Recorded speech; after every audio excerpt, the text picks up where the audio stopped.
అందరికీ నమస్కారాలు. ముందుగా వేదికపై ఉన్న పెద్దలకి, గ్రామస్తులందరికీ పేరు పేరున మనస్ఫూర్తిగా నమస్కారాలు, అభినందనలు, శుభాభినందనలు. ఇప్పుడే నేను గ్రామంలో 3 ఇండ్లకి వెళ్ళాను. ఒకటి ఇక్కడే ఉన్నాడు పిఎం రామన్న, వాళ్ళ ఇంటికి వెళ్ళి పింఛను స్వయంగా ఆయనకు అందజేశాను. రెండోది పక్కనే కూర్చొని ఉంది ఓబుళమ్మ, ఆమెకి వితంతో పింఛను ఇచ్చారు, వాళ్ళ ఇంటికి వెళ్ళి ఆవిడికి నేరుగా అందజేశాను. మూడోది ఇక్కడ రంగనాథ్, ఆయన సెరికల్చర్ వేస్తాడు, ఆయన ఇంటికి కూడా పోయి షెడ్ కూడా చూశాను, కష్ట నష్టాలు తెలుసుకొని వచ్చాను. ఈ ముగ్గురికి ఒక అవకాశం ఇద్దాం, వాళ్ళు మాట్లాడిన తర్వాత నేను విషయాలన్నీ మీతో మాట్లాడతాను. మొట్టమొదటిసారిగా ఓబుల మన ఇక్కడుండే రామన్న, పిఎం రామన్న, ఇట్రా మైక్ తీసుకొని నీ విషయాలన్నీ చెప్పు. పైకి రా, ఇక్కడ నిలబడుకో, మాట్లాడు, అటు తిరిగి మాట్లాడు, దగ్గర పెట్టుకో.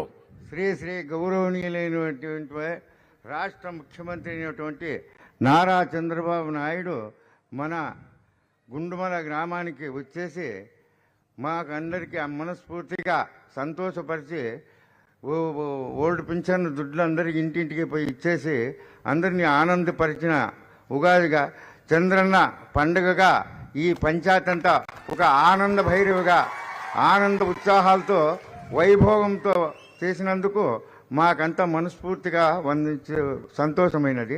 ఇట్లిచ్చిన వారికి మీకు సంతోషం. ఇప్పుడు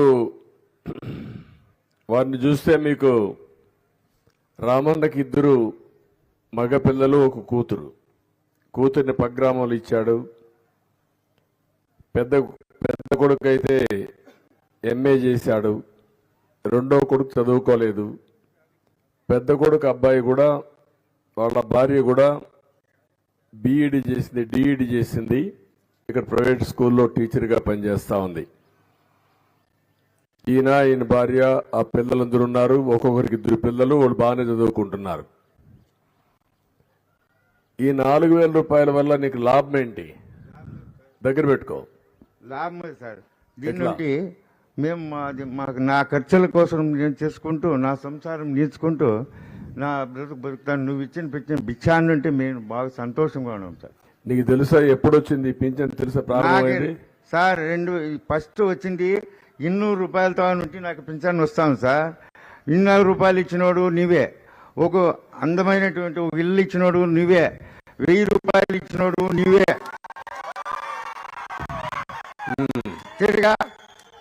తిరిగా 2000 ఇచ్చినోడు మహానుభావుడు నీవే, తిరిగా 7,000 ఇచ్చి మహాయుభోగంగా, అద్భుతమైనటువంటి సంభ్రమంగా, చంద్రన్న పండగగా సాటిన వాడు మహా దయానందుడైనటువంటి నీవే.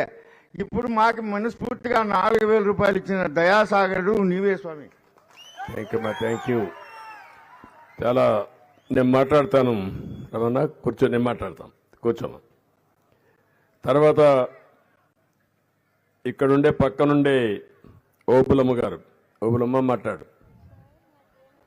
నువ్వు లేచి నిలబడుకు, ఏం చెప్పాలి? ఇంట్లో చెప్పావు కదా, అవే చెప్పు. ఇంట్లో చెప్పినావు కదా సార్కి, బాగా చెప్పావు, బాగా మాట్లాడావు.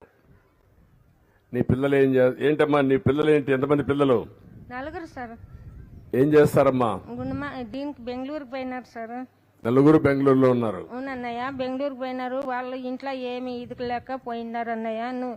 నువ్వు ఇచ్చిండే దీనికి మాకు ఇది అవుతా ఉందన్నయ్య. నువ్వు ఫస్ట్ 200 రూపాయలు ఇస్తావన్నయ్య. 200లో ఫస్ట్ ఆనంకి 300 ఇస్తవి, ఆనంకి 1000 రూపాయలు ఇస్తవి, 2,000 ఇస్తావన్నయ్య. ఇప్పుడు 3,000 నుంచి 4,000 ఇచ్చాం. మొన్న నెల 7,000 తీసుకున్నావమ్మా? తీసుకున్నానన్నయ్య. ఏంటి పిల్లలందరూ గౌరవిస్తారా నీకు? ఎందుకంటే డబ్బులు వస్తున్నాయి కాబట్టి కాదు. మీ పిల్లలు బాగానే చూసుకుంటారు కదా, వాళ్ళపైన నువ్వు ఆధారపడడం లేదు. నీ డబ్బులతోనే నువ్వు ఆధారపడుతున్నావు. అవునన్నయ్య. పిల్లల్ని బాగా చూసుకుంటావా? మనవాళ్ళని మనవరాళ్ళని చూసుకుంటున్నావా? చూసుకుంటానన్నయ్య. ఈ తల్లి ఓబులమ్మ బెంగళూరులో పిల్లలు జరిగిపోతుంది. పిల్లల్లో ఉండేవాడ మనవరాళ్లతో ఆడుకుంటూ వాళ్ళందరినీ కూడా స్కూల్కి పంపించడం ఆ పనులని చేస్తుంది. అవసరమైనప్పుడు ఇక్కడికి వస్తుంది. మిగిలినప్పుడు కొడుకుల దగ్గరికి పోయి పిల్లలతో కలిసి పనిచేస్తూ ఉంటుంది. ఇల్లు ఇప్పుడే చెప్పింది, ఆ ఇల్లు బాగుంటే పిల్లలు కూడా అప్పుడప్పుడు వస్తారని.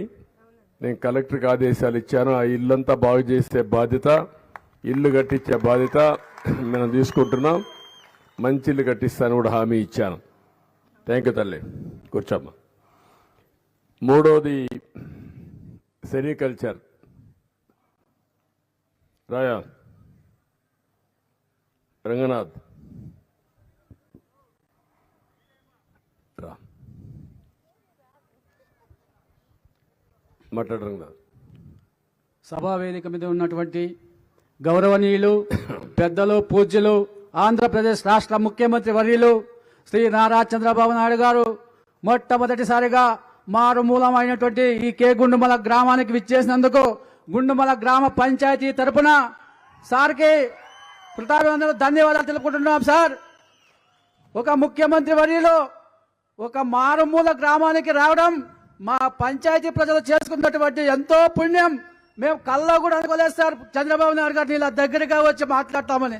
ఎక్కడో టీవీలో చూసినదే తప్ప ఇలా దగ్గరగా వచ్చి ఇంత సభావేదిక మీద దగ్గరగా వచ్చి మాట్లాడతామని ఎవరో కల్లో కూడా అనుకోలేదు సార్. మా గ్రామానికి ఇచ్చేసినందుకు మా పంచాయతీ తరపున మరొకసారి మీకు శుభాకాంక్షలు, ధన్యవాదాలు తెలుపుతూ సభావేదిక మీద ఉన్నటువంటి పెద్దలందరికీ కూడా ధన్యవాదాలు తెలుపుకుంటూ బ్రీఫ్గా 2 నిమిషాల్లో మాట్లాడాలి. మీరు మా గ్రామానికి చేసినటువంటి మొట్టమొదటి సార్ కస్తూరిబా స్కూల్ మీరు మన ప్రభుత్వం, తెలుగుదేశం ప్రభుత్వంలోనే కేటాయించారు సార్. అలాగే గురుకుల పాఠశాలను మన తెలుగుదేశం ప్రభుత్వంలోనే మంజూరు చేశారు సార్. అందుకు స్థలం లేకపోతే చిన్న రైతులు సార్ ఇక్కడ ఉండేది. మా మాజీ శాసన మండలి సభ్యులు గౌరవనీయులు పెద్దలు తిప్పేస్వామి గారు 10 ఎకరాల భూమి ఇచ్చి ఆ గురుకుల పాఠశాలకు ఎంతో ఉదారంగా ఇచ్చారు సార్.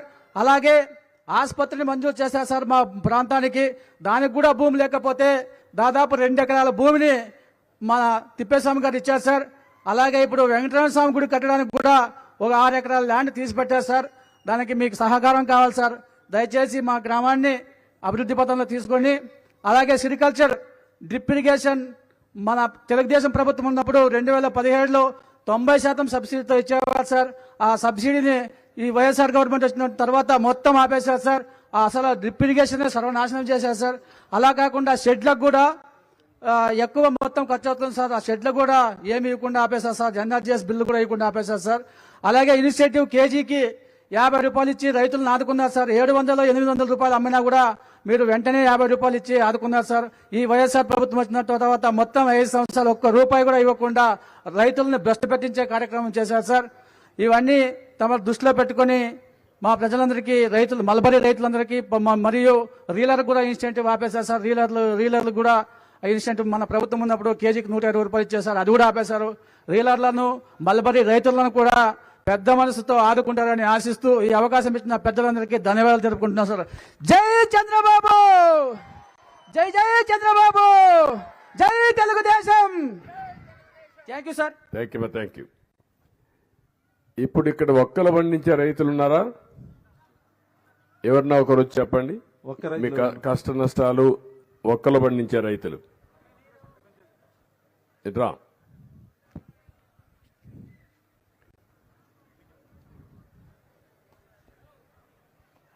మేము ఒక్కలు పండిస్తా ఉన్నాం సార్. మాకు 2 ఎకర్స్ ఒక్క తోట ఉంది సార్.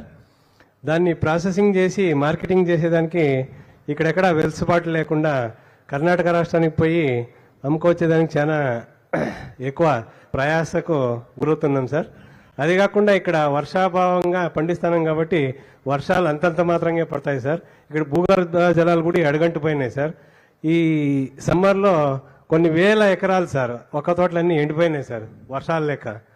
కాబట్టి ఈ హంద్రీనీవా సుజల స్రవంతి ద్వారా ప్రతి ఒక్క మండలానికి చెరువులన్నీ నింపి ఈ ప్రాంత రైతులను ఆదుకుంటారని, అదేవిధంగా ఈ మారుమూల ప్రాంతమైన ఈ మడకశిరాను సస్యశ్యామలం చేస్తారని మేము ఈ సభా వేదిక ద్వారా మిమ్మల్ని, అదేవిధంగా మార్కెట్ సౌలభ్యం కూడా అమరాపురం మండలంలో అక్కడ అంతా విజిట్ చేసినారు సార్. అక్కడ ఏర్పాటు చేసి మాకు తోడ్పాటును అందిస్తారని ఈ సభాముఖంగా మేము విన్నవించుకుంటాం సార్ మీ ద్వారా. మీకు ఆలోచన ఉందా ఒక్కలకు ఆ ఫ్యాక్టరీ ఎంత అవుతుంది? అది సుమారు 10 crores కావచ్చు సార్. మార్కెటింగ్, ప్రాసెసింగ్ యూనిట్ అన్నీ పెట్టడానికి ల్యాండ్ అక్వైజేషన్ కూడా కావాలి సార్. దాదాపు 10 ఎకరాలు 15 ఎకరాలు ల్యాండ్ కావాల్సి వస్తుంది సార్ మార్కెట్ ఏర్పరచేదానికి. మీరున్నప్పుడు సబ్జెక్ట్ కొంచెం అర్థం కాదు సార్. మీరున్నప్పుడు ఒకసారి శాంక్షన్ చేసినారు సార్. ఈ రాక్షస పాలన వైఎస్ఆర్ గవర్నమెంట్ వచ్చి నిర్వీర్యం చేసింది సార్. కాబట్టి మీరు దాన్ని త్వరితగతిన ఏర్పాటు చేసి ఈ ఒక్క రైతులందరికీ. మీకు రైతు అసోసియేషన్ సంఘం ఉందా? సంఘం ఇంకా లేదు సార్. సంఘం ఏర్పాటు చేసుకోలేదు సార్. ఎంతమంది రైతులు ఉంటారు? దాదాపు 1000 మంది రైతులు ఉన్నాం సార్. ఒక్క రైతులు అమరాపురం మండలం ఒక్కటే 1000 మంది ఉన్నాం సార్. మిగతా మండలంతా కలిపి దాదాపు 15,000 నుంచి 20,000 మంది ఒక్క రైతులు ఉన్నారు సార్. ఈసారి వర్షాభావ పరిస్థితి వల్ల ఎక్కువ తోటలు ఎండిపోయినాయి సార్. ఎన్ని సంవత్సరాలు పడుతుంది ఒక్కలు రావడానికి? అది 6 to 8 years మంచి క్రాప్ రావాలంటే 10 years పడుతుంది sir. 6 years growth sir. 6 years నుంచి అడపదడప ఒక చెట్టుకు ఒక 1/2 kg అట్లా వస్తుంది సార్. 10 years కి మంచి గ్రోత్ వచ్చి మంచి దిగుబడి వస్తుంది సార్. ఎంత దిగుబడి వస్తుంది? ఒక చెట్టుకు వచ్చి 3 kg నుంచి దాదాపు 5 kg వరకు వస్తుంది సార్ పర్ ప్లాంట్ నుంచి సార్. అవును సార్. ఎకరాకి ఎన్ని ప్లాంట్స్ చేస్తారు? ఎకరాకు వచ్చి 450. అంటే స్పేసింగ్ కొంతమంది ఎక్కువ పెట్టుకుంటారు సార్. 10 పెట్టుకుంటే 350 అట్లా పడతాయి సార్. ఇప్పుడు మనకి ఎకరాకి ఎంత ఆదాయం వస్తుంది? ఎకరా ఆదాయం మామూలు ఖర్చులు కానీ అంత ఎంత అవుతుంది? యావరేజ్ మంచిగా క్రాప్ వస్తే సార్ ఒక ఎకరాకి 2 lakhs వరకు మిగులుతుంది సార్. అంతే సార్. అది ఎక్కువ ఖర్చు కూడా వస్తుంది సార్. ఇప్పుడు ఇక్కడ నేనేమంటానంటే గవర్నమెంట్ ఆఫ్ ఇండియా కూడా ఒక కార్యక్రమం తీసుకొచ్చారు. ఒక్కొక్క కమాడిటీ అంటే మీరు పండించే ఒక్కలకు క్లస్టర్గా తయారు చేయడం, రైతులందరూ కలిసి ఒక ప్రొడ్యూసర్స్ ఆర్గనైజేషన్ కింద కానీ ఒక ప్రైవేట్ వ్యక్తి వస్తే అది నష్టం ఏదైనా వస్తే దానికి కావాల్సిన ఇదంతా కూడా వాళ్ళు ఇస్తారు. వైబిలిటీ గ్యాప్ ఫండింగ్ రాష్ట్రం కేంద్రం ఇద్దరం కలిసి ఇస్తాం. దాన్ని ఒక ఇండస్ట్రీ కింద తయారు చేస్తారు. అది తయారు చేస్తే మీకు ఎవ్వరికీ నష్టం రాకుండా ఫ్యాక్టరీ పెట్టడం, ప్రాసెస్ చేయడం, మార్కెటింగ్ వాళ్ళు చేసి మీకు గిట్టుబాటు ధర ఇవ్వడం. అది బాగుందనుకుంటే మీ ఊళ్ళో పెట్టుకుంటే నాకేం అబ్జెక్షన్ లేదు, మీకే ఇప్పిస్తాం. మీరు రాకపోతే ప్రైవేట్ వాళ్ళు బయట వాళ్ళు వచ్చినా పెట్టుకుంటానంటే ఒకరికి ఇస్తాం.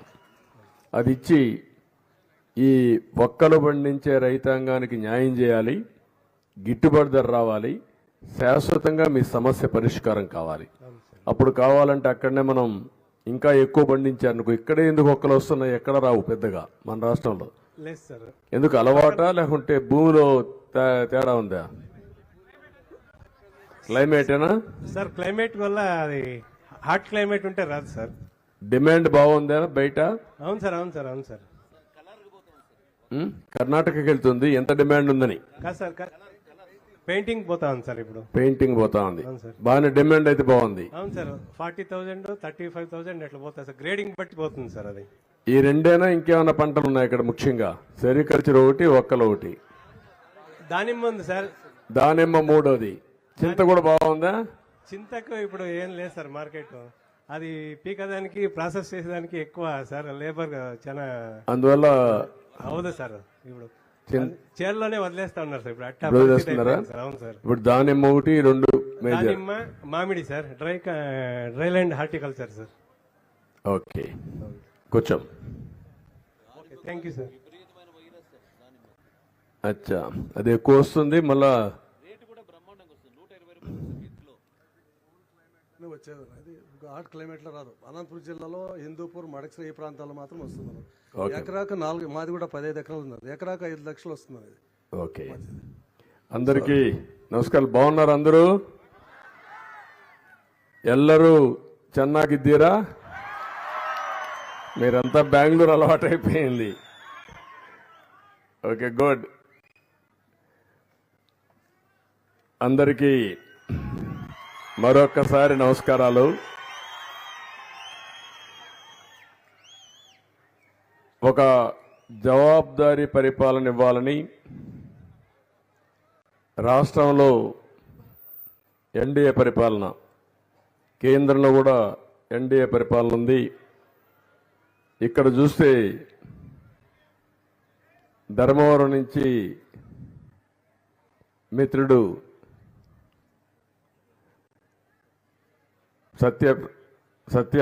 సత్యకుమార్ యాదవ్ గారు, ఆయన ఎమ్మెల్యే ఇప్పుడు మంత్రిగా ఉన్నారు. ఇంకొక పక్కన పవన్ కళ్యాణ్ గారు కూడా మినిస్టర్గా, డిప్యూటీ సీఎంగా ఉన్నారు.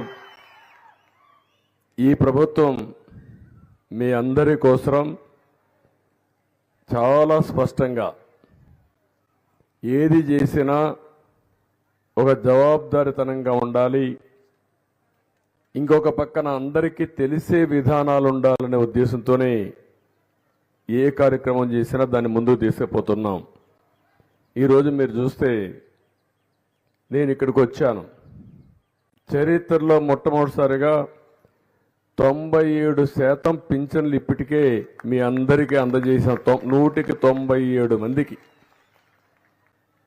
అంటే ఒకే రోజు ఉదయం ప్రారంభించి సాయంత్రానికి అర్హులందరికీ ఇంటి దగ్గరనే ₹1 తీసుకోకుండా, ఎవ్వరికి ఇబ్బంది లేకుండా పింఛన్లు ఇచ్చిన ఏకైక ప్రభుత్వం ఈ ప్రభుత్వాన్ని మీ అందరికీ విజ్ఞప్తి చేస్తున్నా.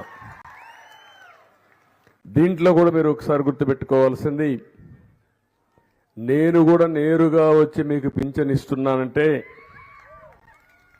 మంత్రులు కానీ, ఎమ్మెల్యేలు కానీ, కలెక్టర్లు కానీ, అధికార యంత్రాంగం కానీ బాధ్యతగా ఉండాలి, జవాబుదారీతనం ఉండాలి, మీకు ఎక్కడికక్కడ అందుబాటులో ఉండాలి అనే ఉద్దేశంతోనే ఈ కార్యక్రమానికి నేను శ్రీకారం చుట్టాను.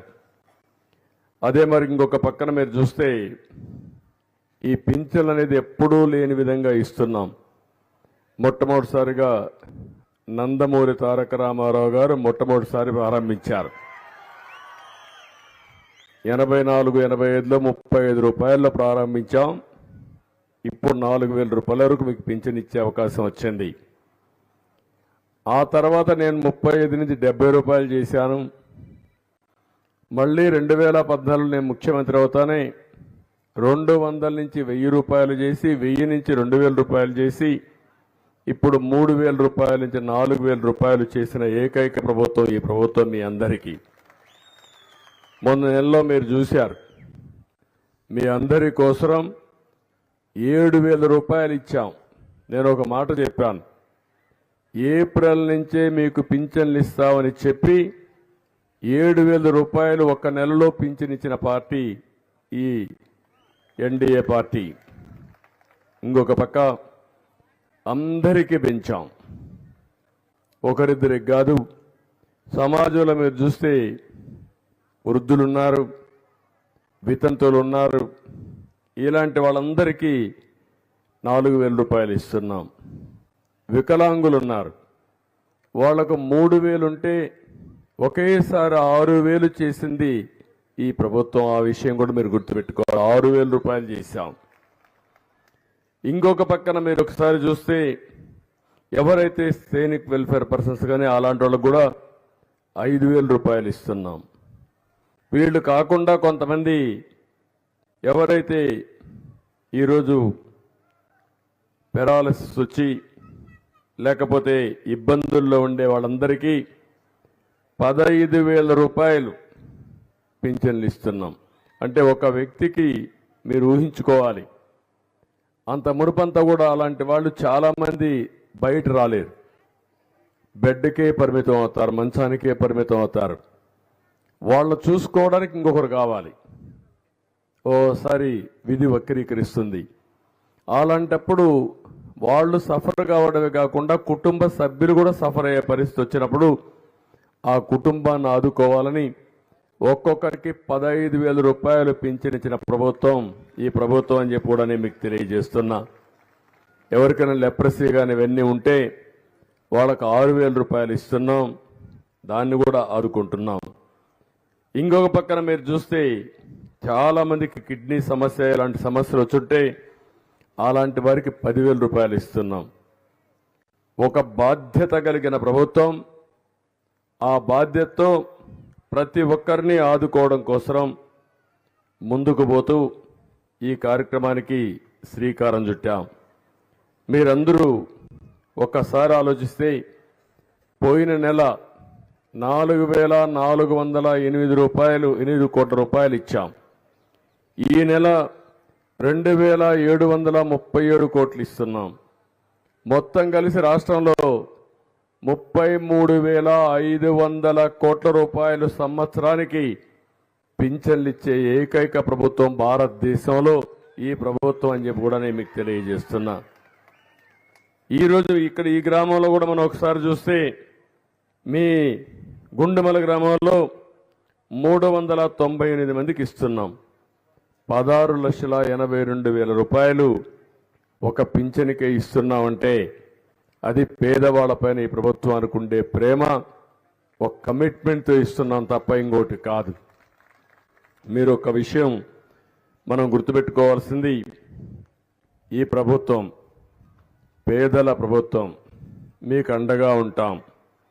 మొన్న ఎలక్షన్లో నేను చూశాను, ఎప్పుడూ చరిత్రలో రానంత గెలిపించిన ఘనత మీకే దక్కింది.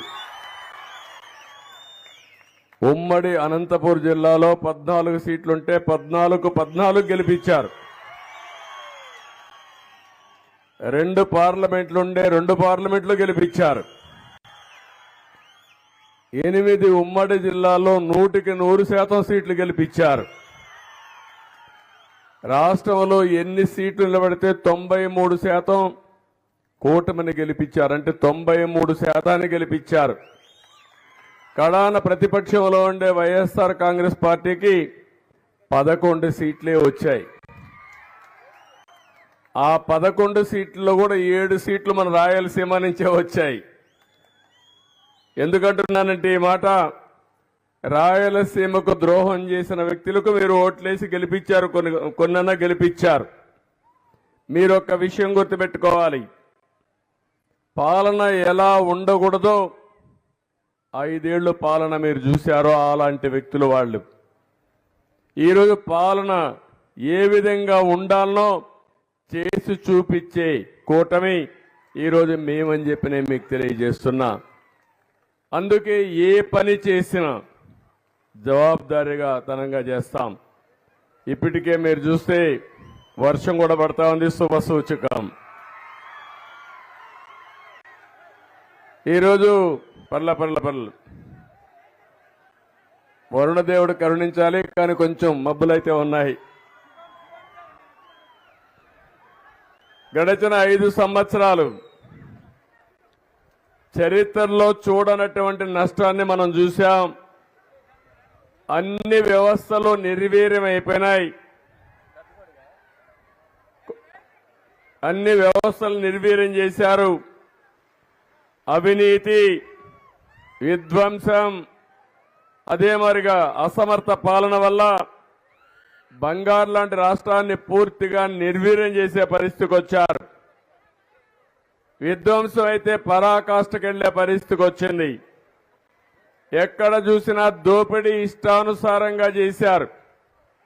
ప్రజల ఆస్తులకు రక్షణగా ఉండవలసిన వ్యక్తులు ప్రజల ఆస్తుల్ని ఎక్కడికక్కడ దోచుకుని మనలందరినీ కూడా ఇబ్బంది పెట్టే పరిస్థితికి వచ్చారు.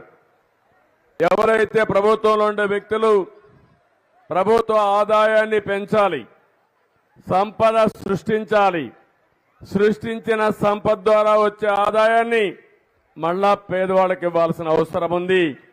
అది కూడా ఇవ్వకుండా నిర్వీర్యం చేసి ఈరోజు ఆదాయం అయితే నిల్లు, అప్పులైతే ఫుల్ చేసే పరిస్థితికి వచ్చారు. విలాసవంతమైన జీవితానికి అలవాటయ్యారు. ఒక విషయం మీరు చూడండి, రాయలసీమలో రైతులకు డ్రిప్ ఇరిగేషన్ ఇవ్వలేరు. ఒక్క సాక్షి పేపర్కు 403 కోట్ల రూపాయలు అడ్వర్టైజ్మెంట్కి ఇచ్చుకున్నారు. ఎవడబ్బా సొమ్మని అడుగుతున్నా మీ ద్వారా ఈ ఆనాటి ప్రభుత్వాన్ని. అంటే మీకు భయం కానీ లేకపోతే రేపు రాబోయే రోజులు ఏమైనా జరుగుతుందని కానీ భయం లేకుండా పోయారు. మనకు రోడ్లు వేయలేరు, ఇక్కడ రిజర్వాయర్లు కట్టలేరు. కానీ మీరు చూస్తే సర్వే పేరు పెట్టి ఆ సర్వేకి రాళ్లు వేయడానికి 700 కోట్ల రూపాయలు ఖర్చు పెట్టారు. 700 కోట్ల రూపాయలు రాళ్లు తయారు చేసి ఫోటో వేసుకున్నారు. శ్మశానంలో ఎట్లయితే ఫోటో పెడతాం చనిపోయిన వాళ్ళకి, ఆ మాదిరిగా ఫోటోలు వేసుకునే పరిస్థితికి వచ్చారు. దీని ఖర్చు 700 కోట్ల రూపాయలు. ఇప్పుడే నేను వెళ్ళాను, ఓబడమ్మకైతే ఇల్లు లేదు కానీ ఉండే ఇల్లు కూడా ఉరుస్తా ఉంది. కానీ ఈ మహానుభావుడు 500 కోట్ల రూపాయలు ఖర్చు పెట్టి విశాఖపట్నం ఋషికొండలో ప్యాలెస్ కట్టుకుంటున్నాడు. అంటే రాజులో మనం, లేకుంటే మనం ఏమన్నా నియంతలో మనం? నేను అడుగుతున్నా, ఈరోజు నేను ఇక్కడికి వచ్చాను, హంగామాలు ఉన్నాయా తల్లి అని అడుగుతున్నా మిమ్మల్ని. పరదాలు కట్టావా అని అడుగుతున్నా నేను. చెట్లు నరికేసావా అని అడుగుతున్నా నేను. ఎక్కడ అందరినీ హౌస్ అరెస్ట్ చేసావా అని అడుగుతున్నా నేను. మేము పాలకులం కాదు, సేవకులం. ఆ విషయం మీరు గుర్తుపెట్టుకోవాల్సిన అవసరం ఉంది. అంతకంటే నియంతలు చేయని పనులు చేశారు. దుర్మార్గమైన సంస్కృతికి శ్రీకారం చుట్టారు. దొరికింది దోచుకుని ఇటీవల కాలంలో నేను చాలా సమీక్షలు చేస్తున్నాను. మీకు ఇప్పటికే 7 వైట్ పేపర్ల ద్వారా వాస్తవాలను తెలియజేయాలని నేను 7 వైట్ పేపర్లు రిలీజ్ చేశాను. మళ్ళీ ఇప్పుడు మీ యొక్క మెరుగైన సేవలు అందించడానికి, ఆదాయాన్ని పెంచడానికి మీకు కార్యక్రమాలతో ముందుకు పోయే పరిస్థితికి వచ్చాం. నేను ఒకే విషయం అడుగుతున్నాను. ఒకప్పుడు అనంతపూర్ జిల్లా, కరువు జిల్లా, నేను కూడా ఒకప్పుడు ముఖ్యమంత్రిగా ఉండి ఈ జిల్లాలో నీళ్లు లేకపోతే కరువు వస్తే పశువులకు క్యాంపులు పెట్టే సందర్భం ఉంది. కనీసం పశువులను మేపుకోలేమంటే, ఇంటి దగ్గర గడ్డి లేదంటే ఏం చేయాలో తెలియకుండా ఎక్కడన్నా చెరువులుంటే, రిజర్వాయర్లుంటే అక్కడ తీసుకుపోయి అక్కడే మీ పశువులకు క్యాంపులు పెట్టి తర్వాత కరువు పోయిన తర్వాత మీకు పంపించిన రోజులు గుర్తుపెట్టుకోవాలి మీరు. ఇంకొక విషయం మీరు చూస్తే, ఎప్పుడు కూడా ఎన్టీ రామారావు గారు ఆలోచించేవారు, నీళ్ళిస్తే బంగారు పండించే రైతాంగం ఈ అనంతపురం జిల్లాలో ఉంది. ఒకప్పుడు రాళ్లసీమగా చేశారు పాలకులు. కానీ ఈరోజు నేను హామీ ఇస్తున్నా, అలాంటి రాళ్లసీమని రతనాల సీమగా చేసే బాధ్యత మాది. ఈరోజు ఇక్కడ చూశారు 2 ఉదాహరణలు. ఒకటి, భగవంతుడు మంచి వాతావరణం ఇచ్చాడు. ఇక్కడ బెంగళూరు క్లైమేట్ ఉంది. ఇక్కడ పట్టు పరిశ్రమ బ్రహ్మాండంగా వస్తుంది. పట్టు పరిశ్రమ చేసుకుంటే ఎకరాకు 1,00,000 నుంచి 2 లక్షల రూపాయల ఆదాయం వస్తుంది. ఒక ఎకరాకు 4-5 మందికి ఉపాధి కల్పించే అవకాశం వస్తుంది. ఈరోజు మనం చూసాం, మనం మంచి పని చేస్తున్నాం కాబట్టి వరుణ దేవుడు కూడా సహకరించాడు. మన మీటింగ్ అయినాక మళ్ళా వర్షం వస్తుంది. ప్రస్తుతం అయితే వర్షం కూడా పడకుండా మనల్ని కరుణించాడంటే ఒక మంచి కార్యక్రమం. కాబట్టి నేను ఒకటే మిమ్మల్ని అందరినీ ఒకటి కోరుతున్నా, మేము చెప్పే విషయాలు మీరు వినండి. విన్న తర్వాత మీ ఇంట్లో కూడా చర్చ చేయండి. మేము చెప్పింది వాస్తవం అయితే దాన్ని అనుకరించండి. మీ జీవితాలను బాగు చేసే బాధ్యత మాదని మరొకసారి హామీ ఇస్తున్నా. కొంతమందికి అబద్ధాలు చెప్పడం పుట్టుకతో వచ్చిన విద్య. అబద్ధాలతోనే బతికిపోవాలనుకుంటారు. కానీ వాళ్ళ మాట నమ్మితే మాత్రం కుక్క తోక పట్టుకొని గోదావరి ఈదినిట్టే. మొన్నే అదే జరిగింది. ఇక్కడ మీరందరూ ఉన్నారు. కనీసం నవ్వుతున్నారు. 5 ఏళ్ళు నవ్వారా అని అడుగుతున్నా మిమ్మల్ని. ఎక్కడన్నా మీటింగ్ పెట్టుకున్నారని అడుగుతున్నా. ముఖ్యమంత్రి వస్తే బలవంతంగా స్కూళ్ళన్నీ క్లోజ్ చేస్తాడు. ఇప్పుడు నేనేమన్నా క్లోజ్ చేశాను స్కూళ్ళు? బలవంతంగా రమ్మనే పరిస్థితుంది. ఇప్పుడు బలవంతంగా రమ్మన్నాను నేను. మీరు స్వచ్ఛందంగా వచ్చారా లేదా అని మిమ్మల్ని అడుగుతున్నా. అంటే ఒక ముఖ్యమంత్రి అనే వ్యక్తి బలవంతంగా ఇంటికి ఒకరు రావాలంట. ఆయన రాజు కాబట్టి ఆ రాజును చూడడానికి. ఒక దుర్మార్గమైన పాలన. పింఛనిస్తే 10,000 కొన్ని లక్షల మంది రావాలంట ఆయనకి. బటన్ నొక్కుతాడు. వాళ్ళ ఇంట్లో నుంచే నొక్కొచ్చు బటన్ నొక్కాలంటే. కానీ అందరిని రమ్మని బలవంతంగా బస్సులు పెట్టి బలవంతం చేసి ఎండల్లో ఇబ్బందులు పెట్టిన రోజులు మనం చూశాం. నేను మీ దగ్గరికి వస్తా, నా దగ్గరికి మీరు రావాల్సిన అవసరం లేదని మరొక్కసారి విజ్ఞప్తి చేస్తున్నా. నా బాధంతా ఒకటే. 2014-19లో రాష్ట్రం విడిపోయిన తర్వాత నేను ఆలోచించాను. ఆ రోజు హైదరాబాద్ కూడా నేనే అభివృద్ధి చేశా. ఈరోజు హైదరాబాద్ తెలంగాణకు వెళ్ళింది. తెలుగువారు అక్కడున్నారు. ఇక్కడుండే తెలుగువారు ఇబ్బంది పడుతున్నారని నేను ఆ రోజు ఆలోచించి ఒక పక్క సాగునీటికి 68,000 కోట్ల రూపాయలు ఖర్చు పెట్టాను. ఇక్కడే మీరు ఒకసారి చూడండి. హంద్రీ నీవా 5 సంవత్సరాల్లో 68,000 కోట్ల రూపాయలు ఖర్చు పెట్టిన పార్టీ. నేను అడుగుతున్నా, ఎంత ఖర్చు పెట్టారు? ఇప్పుడు కనీసం 400 కోట్లు కూడా 5 ఏళ్లలో ఖర్చు పెట్టలేని పరిస్థితి వచ్చారు. అదే మాదిరిగా ఈ మడకసిర కాలువ నేనే తీసుకొచ్చాను. నీళ్లు కూడా ఇచ్చింది నేనే ఇచ్చాను. ఇదే కాదు, మీరు ఒకసారి చూస్తే అనంతపూర్ జిల్లాలో ఎప్పుడు కరువు జిల్లా. నేను ఒకసారి పంటలు కూడా సరిగా రాని పరిస్థితి ఉంటే, రైతులకు పెట్టిన గిట్టుబాటు కూడా రాకపోతే కనీసం ఇన్పుట్ సబ్సిడీ ఇవ్వాలని ఇన్పుట్ సబ్సిడీ కూడా నేనే ప్రారంభించిన రోజులు నాకు జ్ఞాపకం ఉన్నాయి. అదే మరిగా పింఛన్ ఇస్తా ఉంటే అన్ని ప్రాంతాల్లో 2-3 ఎకరాల నిబంధన ఉంటే అనంతపూర్కి మాత్రం 10 ఎకరాల వరకు నిబంధన కూడా ఇది చేసి మీకు పింఛన్ ఇచ్చిన పార్టీ తెలుగుదేశం పార్టీ ఆ రోజు. ఇంకో పక్క మీరు చూస్తే ఇక్కడ నీళ్లు లేవు కాబట్టి డ్రిప్ ఇరిగేషన్ ఇచ్చాను. అది కూడా 90% డ్రిప్ ఇరిగేషన్ ఇచ్చిన పార్టీ తెలుగుదేశం పార్టీ ఆ రోజు. అవునా కాదా? ఒక్కసారి ఆలోచించుకోండి. 1 ఎకరాకు వాడే నీళ్లు 2.5 ఎకరాలకు వాడుకోవచ్చని మనం అవన్నీ ఇచ్చాం. ఈ రాష్ట్రంలో తక్కువ వర్షపాతం పడే ప్రాంతం అనంతపూర్ జిల్లా, ఉమ్మడి జిల్లా. ఇప్పుడు సత్యసాయి జిల్లా 552 మిల్లీమీటర్లు పడుతుంది. భూమి అయితే 47 లక్షల ఎకరాలుంది. దీంట్లో సాగు అయ్యేది 11 లక్షల ఎకరాల భూమి. కానీ దాంట్లో సాగునీరిచ్చే భూమి చూస్తే 2 లక్షల ఎకరాలు కూడా లేదు.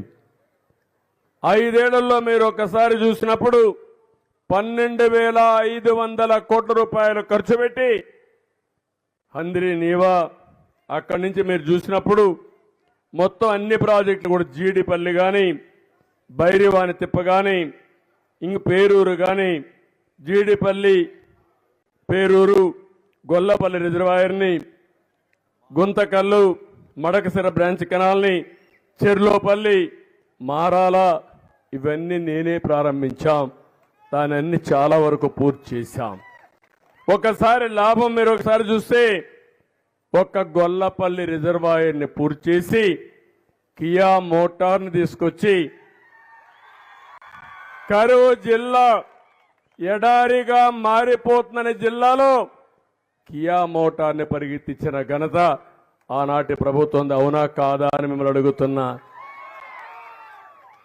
అదే మరి యూనివర్సిటీస్ అన్నీ పెట్టాం. ఈరోజు నాకు అనిపిస్తుంది ఈ జిల్లాలో కానీ నీరిస్తే అన్ని రాష్ట్రంలో అన్ని ప్రాంతాల కంటే దేశంలోని అగ్రస్థానంలో ఉండబోయే జిల్లా ఇది. పండ్ల తోటలన్నీ వస్తాయి ఇక్కడ. మంచి పంట వేసుకుంటే ఎకరాకు 2 లక్షలు 3 లక్షలు 4 లక్షలు కూడా వస్తుంది. ఈరోజు ఉదయమే శ్రీశైలం వెళ్ళాను, మల్లన్న దర్శనం చేసుకున్నాను, కృష్ణమ్మ తల్లికి ఆరతి ఇచ్చాను. అక్కడి నుంచి బయలుదేరి మీ దగ్గరికి వచ్చాను, మీ దర్శనం చేసుకున్నాను. మీరు ఇక్కడ ఒక విషయం గుర్తుపెట్టుకోవాలి, మనమందరం కూడా ప్రకృతిని ఆరాధించాలి, నదుల్ని ప్రేమించాలి. ఎక్కడికక్కడ మనమందరం కూడా అలాంటి నదులకు ఆరతులు ఇవ్వడం ఒక ఆనవాయితీగా తీసుకోవాల్సిన అవసరం ఉంది. ఇది మన సంస్కృతిలో ఒక భాగం. నేను అందుకే గోదావరి పుష్కరాలు చేస్తే అక్కడ హారతి ప్రవేశపెట్టాను. కృష్ణా పుష్కరాలు చేస్తే అక్కడ హారతికి ప్రవేశపెట్టాం.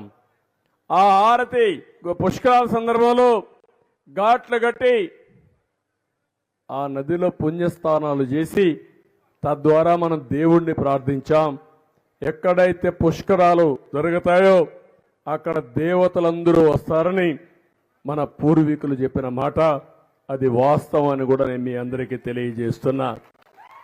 నేను అందుకనే ఈరోజు మీరు చూసినప్పుడు నాకు ఎంతో ఆనందం కలిగింది. 20 సంవత్సరాల్లో ఎప్పుడు కూడా శ్రీశైలం రిజర్వాయర్ ఫుల్గా జూలై నెలలో, మొట్టమొదటిసారిగా జూలై నెలలోనే శ్రీశైలం పూర్తయిందంటే నాకు చాలా ఆనందంగా ఉంది, గర్వపడుతున్నా, సంతోషిస్తున్నా. పోయిన 2 సంవత్సరాలు వర్షాలు లేవు, నీళ్లు లేవు, ఇరిగేషన్ పైన శ్రద్ధ లేదు. ఈరోజు నేను వచ్చానని చెప్తున్నా, ఈ యొక్క మడకసరికే కాదు అనంతపురం జిల్లాని సస్యశ్యామలం చేసే బాధ్యత మాది. నీళ్ళు ఇస్తాం, పండ్ల తోటల్ని ప్రోత్సహిస్తాం, మల్బరీని ప్రోత్సహిస్తాం, వాణిజ్య పంటలైనటువంటి ఒక్కలాంటి పంటలను ప్రోత్సహిస్తాం. దీనికి మళ్ళీ ఆలోచిస్తా, మీకు గిట్టుబాటు ధర రావడానికి ఏం చేయాలనో అలాంటి వస్తువులు కూడా క్రియేట్ చేసే బాధ్యత మాదని మీ అందరికీ హామీ ఇస్తున్నా. ఈ జిల్లాలో మళ్ళా డ్రిప్ ఇరిగేషన్ తీసుకొస్తాం. ఎంతమంది రైతులకు అవసరమైతే అంతమందికి డ్రిప్ ఇరిగేషన్ ఇస్తాం. తద్వారా మీ పంటలకు కూడా మనం ముందుకు పోయే పరిస్థితి వస్తుంది. అవి కూడా చేస్తాను. నేను ఎప్పుడు కూడా ముందు చూపుతో ఆలోచిస్తూ ఉంటాను. ఈరోజు పోలవరం ప్రాజెక్టు ఉంది.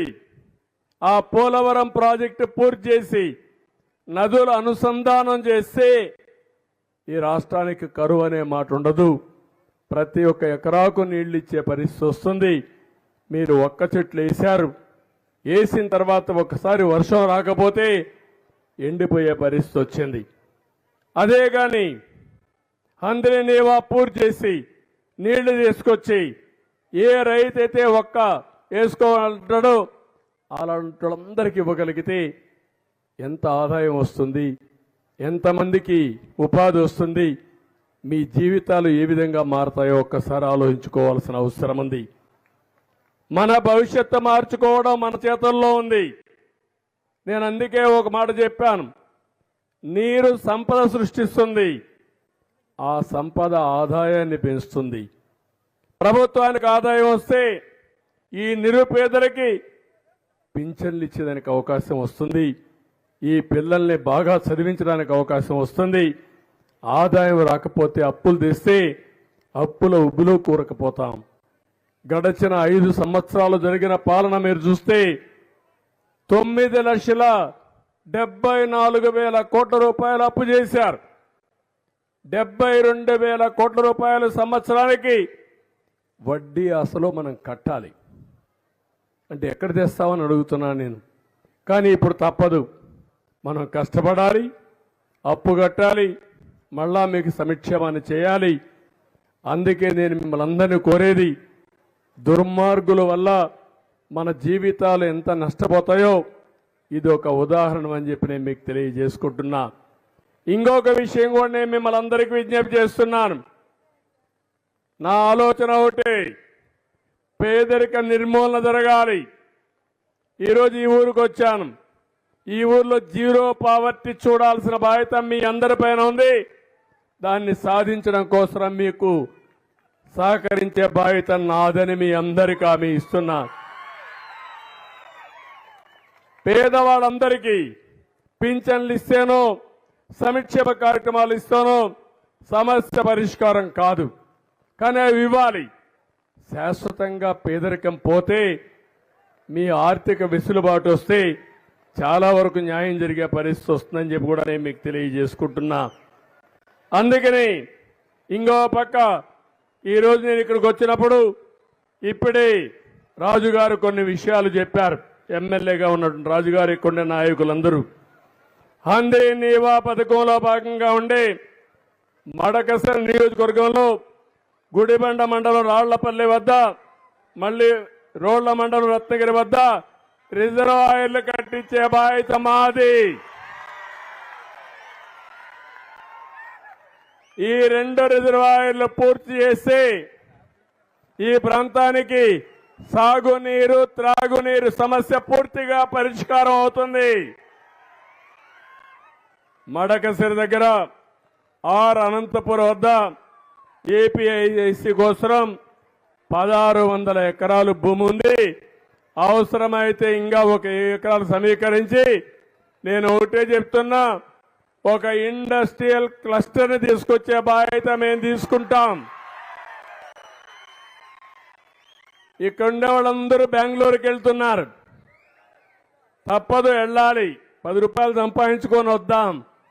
కానీ నా ఆలోచన ఇక్కడ ఉండే వాళ్ళకి ఇక్కడే ఉపాధి కల్పించే బాధ్యత తీసుకుంటాం. అందుకే మొన్ననే అందరూ క్యాస్ట్ సెన్సస్ చేస్తారు. మన ప్రభుత్వం స్కిల్ సెన్సస్ చేస్తున్నాం.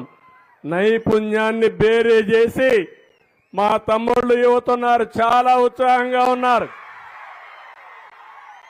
మొన్న ఎన్నికల్లో మీ శక్తి ఏంటో నిరూపించారు. ఇప్పుడు నేను హామీ ఇస్తున్నా మీ అందరికీ, మీ నైపుణ్యాన్ని పెంచుతాను. ఇక్కడుండే మీరు ప్రపంచం మొత్తం పనిచేసే విధానానికి నువ్వు బెంగళూరు పోయినా అక్కడుండే వాళ్ళకంటే ఎక్కువ సంపాదించి నైపుణ్యాన్ని నేర్పించే బాధ్యత మాదని మీ అందరికీ హామీ ఇస్తున్నా. అలాంటి దీనికి మనం ముందుకు పోదాం. ఇక్కడే ఇండస్ట్రీ తీసుకొద్దాం. ఇండస్ట్రీ తీసుకొచ్చి మన పిల్లలకు ఉద్యోగాలు కల్పిస్తామని చెప్పి కూడా నేను మీకు తెలియజేస్తున్నా. నేను ఇప్పుడే చెప్పాను, ఒక్క మార్కెట్, దీన్ని ఏం చేయాలో చేస్తాను. తప్పకుండా ఇక్కడ మీకు మార్కెట్ ఎస్టాబ్లిష్ చేయడమే కాకుండా శాశ్వతంగా మీ సమస్య పరిష్కారం చేయడానికి ముందుకు పోతాం. మడకశిర పట్టణానికి రింగ్ రోడ్డు కావాలన్నారు. తప్పకుండా 60 కోట్ల రూపాయలతో రింగ్ రోడ్డు వేయించే బాధ్యత తీసుకుంటాం. అన్ని గ్రామాలకి ఇంటింటికి కొళాయి ద్వారా నీళ్లు ఇచ్చే బాధ్యత కూడా తీసుకుంటాం. ఇది కాకుండా అగళి మండలంలో గాయత్రి కాలనీ వద్ద ప్రభుత్వ భూమి ఉందన్నారు. అది కూడా తీసుకుని పరిశ్రమలు పెట్టడానికి ఏం చేయాలో ఆలోచిస్తామని చెప్పి కూడా నేను మీకు తెలియజేస్తున్నా. ఇది కాకుండా మీరు చూస్తే సప్తదేవత ఆలయ సమూహాన్ని బాగా అభివృద్ధి చేసే బాధ్యత కూడా తీసుకుంటాం. మడకశిర రెవెన్యూ డివిజన్ కావాలన్నారు. అవకాశం ఉంటే ఇది కూడా చేస్తాం. పుట్టపర్తి నుండి మొదలైన NH 7 నుంచి NH 44 అనుసంధానం చేస్తూ పెనుగొండ, మడకశిర, గుడిబండ, అమరాపురం మండలాలు కలుపుతూ కర్ణాటక హిరియూరికి నేషనల్ లింక్ కావాలన్నారు. అది కూడా వర్కౌట్ చేస్తామని చెప్పి తెలియజేస్తున్నా. ప్రతి ఒక్క పంచాయతీకి ఒకటి హామీ ఇస్తున్నాను. R&B రోడ్లు కానీ పంచాయతీలో ఇన్ఫ్రాస్ట్రక్చర్ కానీ ఏం చేయాలో అవన్నీ చేస్తాం. అదే మరి ఇక్కడికి వచ్చినప్పుడు కాలేజీల విషయం మాట్లాడారు. అవన్నీ ఎంతవరకు వీలైతే ఎంతవరకు అవసరం అంటే అన్ని చేస్తాం. పేదవాళ్ళందరికీ ఇళ్లు కట్టించే బాధ్యత